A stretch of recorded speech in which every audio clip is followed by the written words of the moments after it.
Hello and welcome back to the next episode of the Beyond Sports Science podcast with myself, Arthur Lynch, and my partner in crime, as always, Mr. David Nolan. It is a pleasure to be back with you again, Arthur. How are you doing on this fine evening? I'm not doing too bad. Great. So, as a follow-on to our first episode, what we would like to cover in this subsequent episode is related to what is sports science, what is the degree, what is the qualification you get when you come out of it, what are the modules, the subjects that you learn when you undertake sports science, and just a discussion around those and what that all means. So to kick things off, David, can you give us an overview of what is sports science? Yeah, sure. So if we're talking about the courses in themselves, and language is important, and I think a lot of people, if you actually took the time to read the titles of the courses, would inform you quite a bit. So generally, we see two type of names for these courses at third level. We see sport and exercise sciences, or sports performance, sports science and health. So generally, they fall under one of those things. And after each of those, you will see BSc, so a Bachelor of Science. So if we break that down, we know that, first of all, it's a Bachelor in Science. So it's not an arts degree. It's not anything like that. It is a science degree. Therefore, it must be at its core science-based. Everything you are going to do will relate to some field of science taught through the lens of either sport or exercise. So that is essentially the very first thing that people must understand. It's not a sports degree. It's not akin to PE or anything like that. You're not going to be engaged in quite a lot of physical activity yourself as part of the coursework. It is going to be all rooted in science and science theory, fundamentally, then with some applications. So all the science is going to be taught via the lens of either sports performance or exercise for health reasons. So exercise in general populations or specialist populations, such as those with chronic illnesses or disease or some type of focus like that. So that's the kind of fundamental thing you need to understand. And then depending on where you go, say if we take our own undergrads that myself and yourself did, Arthur, at the University of Limerick, there is more of a sports focus on things, more of the performance end of stuff, where other courses might be more on the health side, that they look through the kind of the use of exercise for interventions in public health issues and chronic disease. So that's a very broad overview of what the course is. In terms of what you will do within the course, as I said, it is fundamentally a science-based course. So if you don't like science, if biology, chemistry or physics didn't really float your boat in second level education, then you're probably not going to enjoy sports science to the degree that you might think you enjoy it. In first year, you go in, you generally are doing very broad-based subjects, general science subjects, to give you the underpinnings of scientific theory. So that means you're doing your basic physiology. You won't be doing necessarily exercise physiology, but just basic physiology in with other courses, be it from the physiotherapy department, nutrition courses, medical courses, whatever it may be. You'll also do fundamentals of physics. You do basics of chemistry and biochemistry. You'll have to do maths. You'll have to do all these core subjects that all scientific fields do. And then usually in years 2, 3, and 4, or depending on the length of your course, you then carry these same subjects through. So you're carrying through your chemistry, physics, biology and physiology, but then more looking at them through the lens of the sport and exercise. So then you're going into your exercise physiology, your nutrition for specialist populations, your performance nutrition, and you drill down and specialize in those areas. And I suppose the fields of science that sports science covers in most of the courses, there's generally either 3 or 4 tiers or core tiers to those courses. We see the human physiology side. So that's your biology and your physiology. There's usually the physics end of stuff through the lens of biomechanics. There's usually a huge psychology component. And then in courses, depending on what the focus is, there is a coaching element then as well, you could say, as a core. So the core teams that run through any sports science degrees are generally physiology, biomechanics, psychology and coaching. And then all the modules tend to relate back to one of those. But again, I know I'm kind of beating a dead horse. I don't want to reiterate too much, but it is a science degree. So if you don't enjoy science, you probably won't enjoy sports science. Cool. And one thing I'd like to piggyback off on there is your point about when you're talking about the broader subjects or the more general modules that you'll do in the earlier, I suppose, half of the course. And it will be useful for perhaps a secondary school student to know that, like, if you're doing maths or physics or biology or something in school and you're wondering, well, what's the relevance of this? The relevance of that when it comes to like the application to exercise science, for instance, physics, when you learn mechanics and you learn like Newton's 3 laws, and then you realize that they underpin basically everything that we do. I mean, if you think of, for instance, like Newton's second law, force equals the mass times the acceleration, that basically underpins the entire field of strength and conditioning. Yeah. And even in the work that I do, using force plates, that's basically Newton's third law. I think so. And even with the maths we see in secondary school, differentiation, and when you're doing it in school, when will I ever use it? You go into biomechanics field, you've your Butterworth filter, you've all these things that you have to use these kind of complex maths protocols to put in place the kind of systems you need to do a biomechanical analysis. Yeah. So, and then the other thing to reiterate is that, like, a lot of people see the word sport in the title of sports science and they think, oh, cool, I like sport. I play football or I play rugby or whatever it may be. Maybe that would be the course for me. Maybe just consider that a little bit more. And with that said, who do you think sports science is kind of suitable for? If you were taking students out of secondary school, like for instance, if we take myself, right? The reason I did sports science was because of my curiosity.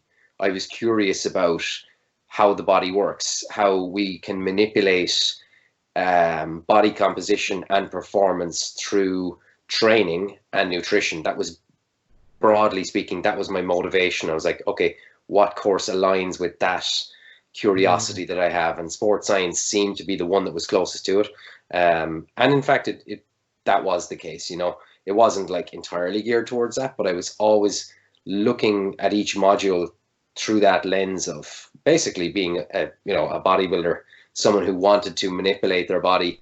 And then once I got my hands on things like anatomy and physiology, all that kind of stuff, I loved all that because it was so relevant to what I was doing. I think the course is suited, or people who would enjoy the course can be quite diverse. So I think anyone who's been in a sports science course, as with any course, there's a lot of different personalities in it. And I think why you get such a diverse group of students is that the course is a very generalist course. It's not a professional qualification. So it's not like doing accountancy or physiotherapy, where they are very kind of molded type of individuals that they know exactly what they want to be out the other end. Because with a sports science degree, you can go in so many different directions. For example, if you are that person who's very mathematically minded, very analytical, that kind of mindset, you can go into more data analysis, performance analysis side of things, where you would be working with GPS, you're working with spreadsheets, stats, all that kind of stuff. If you are more people oriented, you like coaching, you can go into strength and conditioning, you can go into coaching qualifications. Or like that, if you are more lab based, you enjoy kind of wet work in the lab, you can go into these lab research and laboratory based roles out the far end of the degree as well. So depending on what your personality type is and what your interest is academically, you have quite a broad range of people. But I think the common theme is, as you said, interest in the human body, because with sports science or health science, exercise science, all comes back to humans at the end of the day. We are looking at everything from the lens of the human body, and how can we as external practitioners intervene on another human to elicit some sort of response. So be that if they are someone at risk of disease, how can we, through exercise or nutrition, alleviate or reduce the risk of developing that subsequent disease? Or if we are working at the elite end as a sports analyst, how can we analyze the data and feed it back that we can make an intervention and improve elite performance? So I suppose you have to have that interest in how can we force and mold the human body to adapt in certain ways. So that has to be, I think, any good sports science practitioner who I've come across, that is the kind of the common theme about them. They're all fascinated by the human body, how it works, and how we can push that body to its limits, or how we can intervene and cause changes within the human body. So that, I think, is the common theme. And then, as with all good scientists, just an inquisitive nature, just someone that wants to learn more, understand more, I think, is a good trait to have as an aspiring sports science student.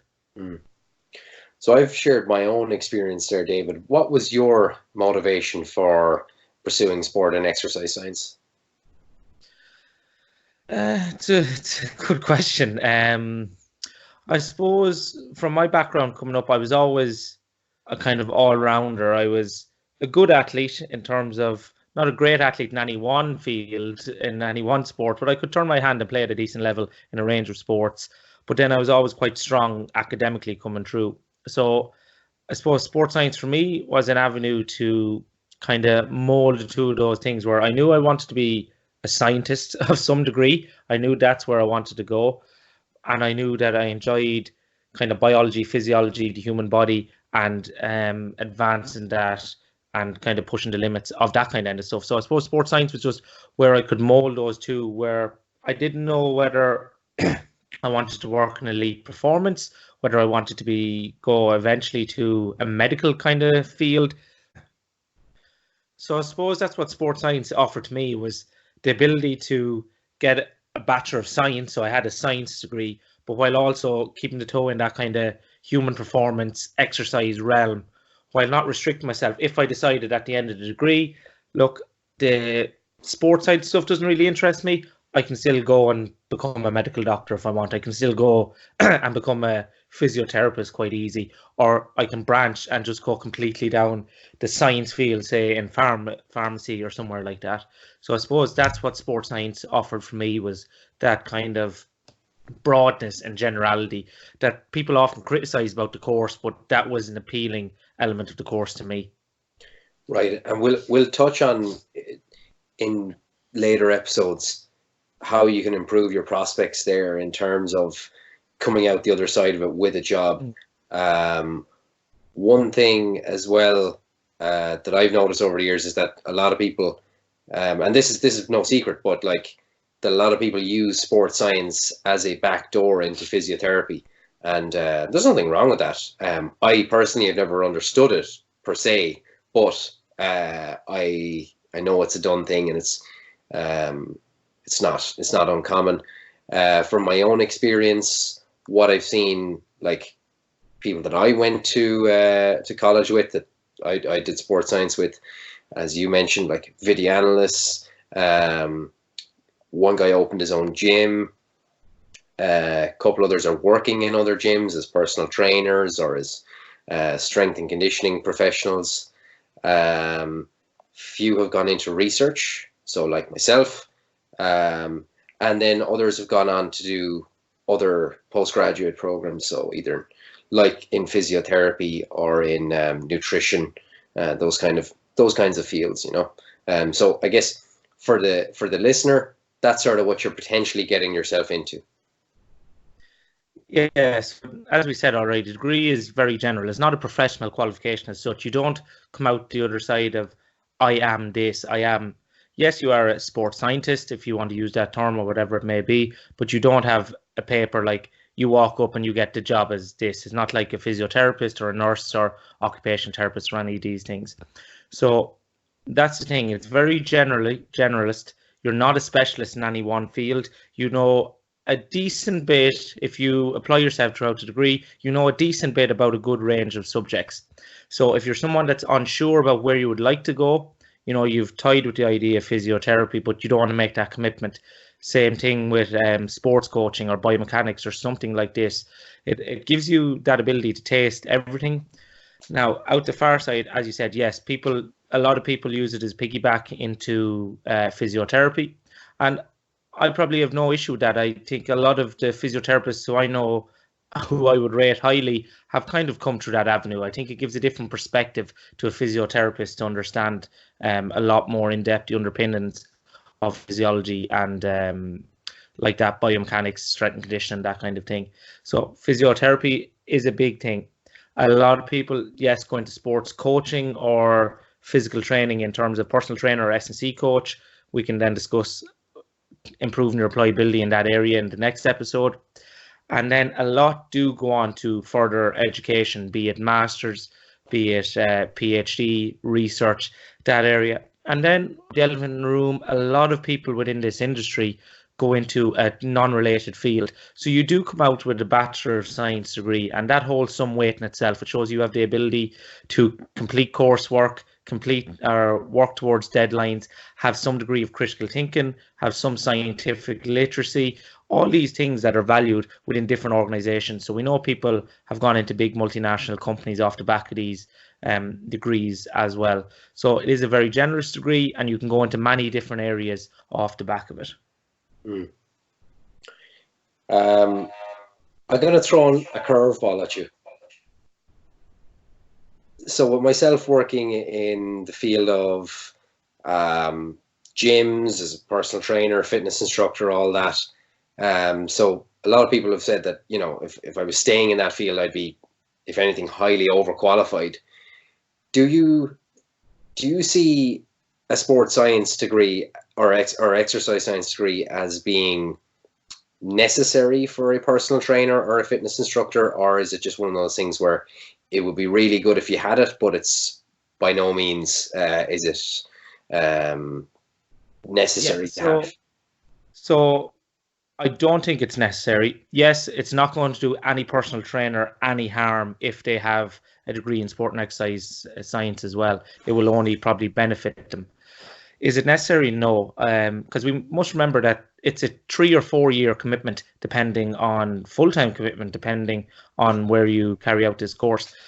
The problem is with the personal trainers is we all know that the barrier to entry is too low. The people can enter the industry with little to no formal education, little to no experience, and then they can be stamped personal trainer, go out and do whatever you want. And there's no continual professional development as such. There's no regulations. There's no standards authority within that field. So that's why you see a lot of poor personal trainers. Do I think that they should all be made go do a sport and exercise science degree? No, I think that that's overkill. For the populations that most personal trainers are going to be working with, that is general population clients, it's completely unnecessary. If you wanted to work at the top level, elite sport, yes, then I think you would benefit, and probably would be a prerequisite that you have formal education to a high standard, be that the NSCA, CSCS, or whatever it may be, which in itself requires you to have an undergraduate degree in exercise science. So to have these high levels of qualifications are necessary at the elite level. For general population, no, they're not necessary. But in saying that, I do think that there is a gap for somewhere in between that should be mandatory. So do I believe they should have to do 3-4 years? No, but maybe a 1 year mandatory course or something within that. I think if you do your couple of weekends course as personal trainer and you think that is all okay, I'm a fully qualified personal trainer, I can go and I don't need to upskill anymore, you're really fooling yourself. Any of these courses, you don't really understand physiology, you don't understand biomechanics, you don't understand, as we said, the underpinnings of physics, chemistry, how these relate to the human body. You probably haven't been trained in the formalities of dealing with specialist populations, which a lot of the general population that come to you will have. These will be pre-diabetic individuals, obese individuals, those older adults with the risk of sarcopenia. You may have people come to you that have had a stroke previously. So I think if these people are going to be coming to a personal trainer and you feel comfortable training those without any formal education, it probably says more about you as a personal trainer. You should be seeking out, okay, this is a very specialist population. Not saying that you're not qualified to work with them, but you should go educate yourself appropriately and formally on how to work with those populations and some of the contraindications and safety considerations that we need to know for those individuals. Yeah, I really like that answer, and it pretty much echoes what my thoughts on that would be, in that, you know, I don't need a sports science degree to teach someone how to do a set of squats. No. But I think what it can give you, and I like your idea that we might need something in between, because the barrier to entry is so low. Like, I just need to get insured in a certain facility and I can call myself a personal trainer. I can set up a Facebook page, an Instagram page, and promote myself as, you know, an all-knowing guru, you know. And I think that's where some of the skills that a sports science degree or some kind of an equivalent can give you, in that if you have that education and that training in being able to detect basically what BS is, and then you won't be liable to fall for that yourself, and in turn, you know, push that on your clients, which, you know, sometimes when you see people promoting stuff that is nonsense and not grounded in science, sometimes it is with, you know, a kind of a cynical, somewhat viewpoint, or, you know, they're trying to make money off someone. But sometimes it is just ignorance, you know, and just having that education will, to a large degree, it will protect you against that. You know? Yeah, and I think that highlights the importance of one of the other key attributes you get from a sports science degree or any science degree, and that is, because it is a BSc, you are forced, if you do your coursework diligently throughout the course, you are forced to go find scientific literature, evaluate that literature, and draw conclusions from the current evidence base.